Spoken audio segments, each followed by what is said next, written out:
পরে তুই কি রান্না করলি সেদিন? কি রান্না করছিলাম আমি সেদিন? আমি তো জানি না, যে বললি অনেক মজা হয়েছিল। তবে তোমরা আজকে সন্ধ্যায় আমার বাসায় গেলে আমি এই একদিন না বাসায় ইয়া করতে চাচ্ছি। এটাও সব আমি এই জন্য প্ল্যানটা করছিলাম বাসায় যখন নিজে থেকে কিছু হয়ে যাবে না। এটা আমি জানি না, আমি হচ্ছে ওই যে আবার বিড়ালের একটা বিয়ের আয়োজন করতে চাচ্ছি। তোমার বিড়ালের এত তাড়াতাড়ি বিয়ে দিবা কেন? একটা আয়োজন ওদের বয়সও করেন তো তুই হ্যাঁ, ওই যে মন্টি আছে না অস্ট্রেলিয়াতে, ও কিন্তু ওর বিড়ালের জন্মদিন করছে, বিরাট পার্টি, লাখ লাখ টাকা খরচ করে। সেই ছবি তোকে পাঠাবো না, দেখলে বুঝতে পারবে কি কি করছে বিড়ালের জন্য। কেক করছে বিড়ালের জন্য, আলাদা কেক করছে, খাবার কিছু বেশ মানে অনেক সুন্দর অ্যারেঞ্জমেন্ট। কিন্তু বিড়াল কি কেক খায়?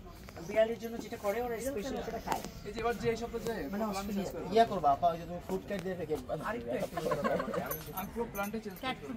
ওর বাচ্চা কাচ্চা নাই, এখনো বাচ্চা নেয় নাই, মানে ওর বাচ্চা হয় 10 বছর স্পেস, বিড়াল দুটারে বাচ্চা, ওদের জন্য আলাদা ফ্ল্যাট, মানে বাড়ি যে কিনছে তার মধ্যে আলাদা রুম ফুড দিতে হয় তোমাকে এবং খুবই কিছু না করলেও